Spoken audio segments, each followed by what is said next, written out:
Castellar del Vallès, província de Barcelona, comarca Vallès Occidental, població 24.488 habitants.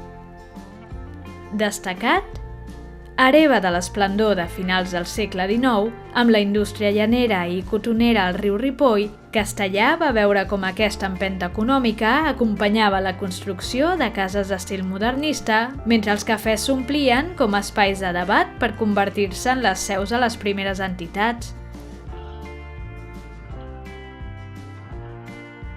L'Ajuntament, la plaça Major, la Torre de l'Església, l'Arxiu d'Història de Castellar o els jardins del Palau Tolrà i el Mirador de l'Era d'en Patasques encara conserven l'encant d'una època passada.